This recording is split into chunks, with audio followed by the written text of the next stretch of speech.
여러분, 우리가 매일 밤 가장 편안하게 쉬는 곳이 어디죠? 바로 침실이잖아요. 그런데 만약에 말이죠, 그 공간의 공기가 사실은 보이지 않는 위협이 되고 있다면 어떨 것 같으세요? 오늘 바로 그 숨겨진 진실에 대해 한번 이야기 나눠보려고 합니다. 혹시 이런 경험 있으세요? 진짜 반려시간 푹 잔 것 같은데 아침에 눈을 딱 뜨면 몸이 막 천근만근 무겁고 하루 종일 머리가 멍한 그런 기분. 바로 그 원인이요. 어쩌면 우리가 매일 밤 가장 무방비 상태로 들이마시는 바로 그 침실 공기 때문일 수도 있다는 겁니다. 자, 그럼 도대체 뭐가 문제인지 한번 제대로 들어가 보죠. 근데 이게 진짜 좀 아이러니한데요. 문제의 시작이 놀랍게도 에너지 효율을 높이려고 점점 더 완벽하게 밀폐되는 바로 우리 집 구조 때문이라는 거예요. 생각해보세요. 요즘 짓는 아파트나 집들, 단열이나 방음 성능이 정말 끝내주잖아요. 바로 그 완벽한 밀폐성이 오히려 실내 공기를 옴짝달싹 못하게 꽉 가둬버리는 주범이 되고 있다는 거죠. 우리 조상들의 지혜를 한번 떠올려 볼까요? 예전 한옥의 문풍지 같은 거요. 찬바람은 막아주면서도 아주 미세하게 공기가 순환되게 하는 그런 숨구멍이 있었단 말이죠. 근데 요즘 집들은 어때요? 그런 숨구멍이 거의 없어요. 자, 이런 변화가 우리 건강에 과연 어떤 영향을 미치고 있을까요? 그렇다면 말이죠. 이렇게 꽉 막힌 공간에서 하룻밤 자고 나면 우리 몸에 대체 무슨 일이 일어나는 걸까요? 바로 한국과학기술연구원, 그러니까 키스트에서 진행한 한 연구가 그 아주 충격적인 결과를 보여줍니다. 자, 먼저 연구팀이 잠들기 전 침실의 산소 농도를 측정했어요. 보니까 20.4%였습니다. 이건 대기 중 산소 농도랑 거의 차이 없는 아주 정상적인 수치죠. 여기까지는 아무 문제 없어요. 그런데 말입니다. 침실 문하고 창문을 전부 닫고 딱 7시간 잠을 잤을 뿐인데 산소 농도가 글쎄 19.6%까지 뚝 떨어진 거예요. 아니, 단 하룻밤 만에요? 자, 그럼 19.6%? 이 숫자가 대체 뭘 의미하는 걸까요? 어느 정도 수준일까요? 자, 이 19.6%라는 수치가 얼마나 심각한 거냐면요. 정말 깜짝 놀라실 겁니다. 미국의 산업안전보건청 오샤히의 기준을 보면요. 산소 농도가 19.5% 밑으로 떨어지면 즉시 대피해야 하는 위험 환경으로 분류해요. 그러니까 우리가 매일 밤 잠자는 침실이 산업 현장의 위험 기준 바로 코앞까지 와 있다는 얘기입니다. 소름 돋죠. 전문가들은 이런 상태를 뭐라고 부르냐면요. 환경적 고고도라고 부릅니다. 이게 무슨 말이냐면 말 그대로 내 집이 해발 한 2000m쯤 되는 고산지대처럼 만성적인 저산소 상태가 된다는 뜻이에요. 그러니까 특별히 아픈 데는 없는데 늘 몸이 찌뿌둥하고 피곤하고 그런 상태에 빠지기 딱 좋은 환경이라는 거죠. 근데 여기서 끝이 아닙니다. 산소 부족만 문제가 아니에요. 우리가 숨을 내쉴 때마다 나오는 이산화탄소 있죠? 이 농도는 권장 기준의 무려 7배가 넘는 7,500ppm까지 치솟는다는 겁니다. 아침에 일어났을 때 머리가 띵하고 몸이 무거운 이유? 바로 여기에 있을 수 있다는 거죠. 이건 그야말로 숨 막히는 공기 속에서 잠을 자는 거나 마찬가지예요.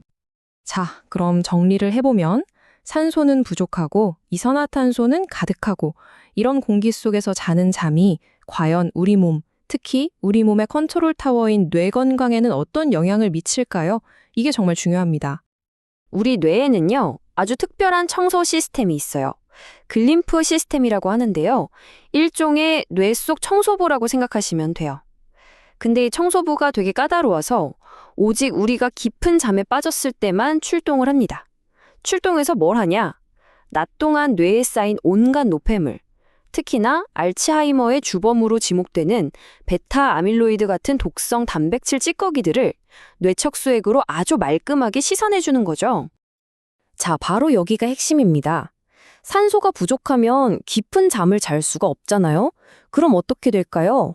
네, 바로 그 뇌 청소 시스템이 그냥 올스톱 되는 겁니다. 출동을 안 해요. 그럼 낮 동안 쌓였던 그 유해 독소들이 청소되지 못한 채 밤새도록 우리 뇌 속에 그냥 그대로 남아있게 되는 거죠.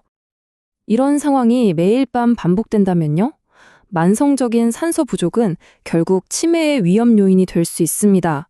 특히 우리가 주목해야 할 점이 있어요.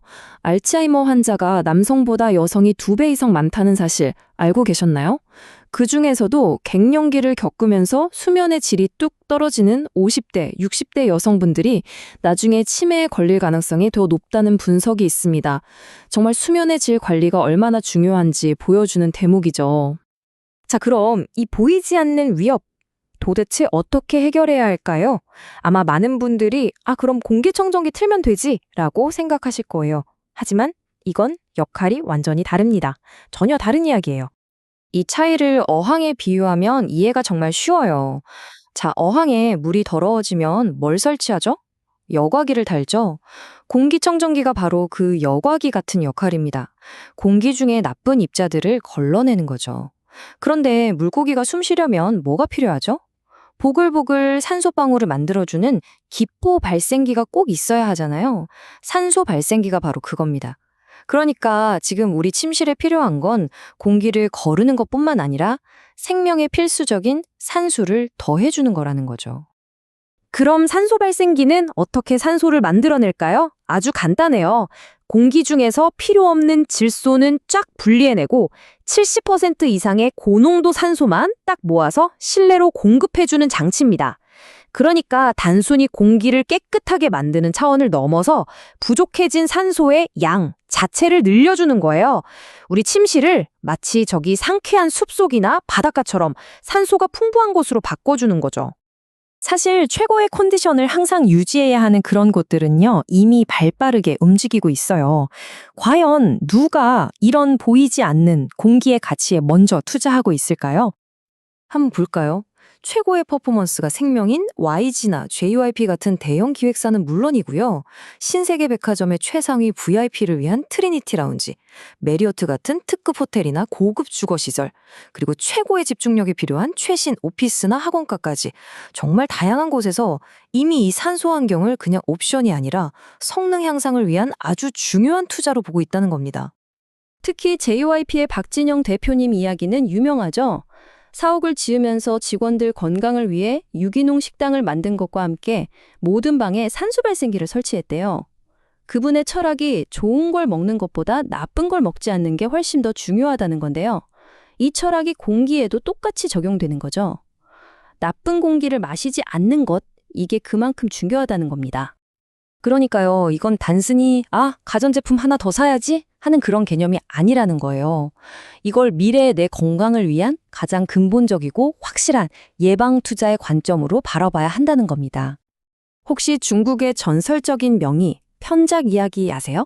재밌는 게 사실 편작에게는 형이 둘 더 있었는데 사람들은 편작을 최고의 의사로 알았지만 정작 편작 자신은 큰형이 최고라고 했대요.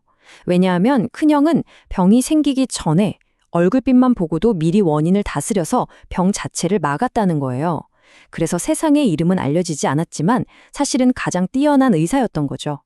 병이 생긴 뒤에 고치는 것보다 애초에 막는 예방이 훨씬 더 중요하다는 아주 유명한 이야기입니다. 생각해보면 우리 나중에 아플까봐 보험은 열심히 들잖아요. 그런데 정작 매일매일 내 건강을 위협하는 이런 환경에는 좀 소홀한 것 같아요. 병이 생긴 다음에 그걸 치료할 돈을 준비하는 것과 애초에 병이 생기지 않을 건강한 환경에 투자하는 것, 편작의 큰형처럼 말이죠. 여러분은 어떤 게 더 현명한 선택이라고 생각하세요? 마지막으로 여러분께 질문 하나를 던지면서 마무리하겠습니다. 여러분이 매일 밤 하루 중 가장 오랜 시간을 보내는 바로 그 침실의 공기. 과연 여러분의 빛나는 내일을 위한 최고의 컨디션을 만들어주고 있다고 자신할 수 있으신가요? 보이지 않아서 우리가 놓치고 있었던 것들, 그 중에서도 가장 중요한 침실 공기의 가치를 다시 한번 깊이 생각해보는 계기가 되었으면 좋겠습니다.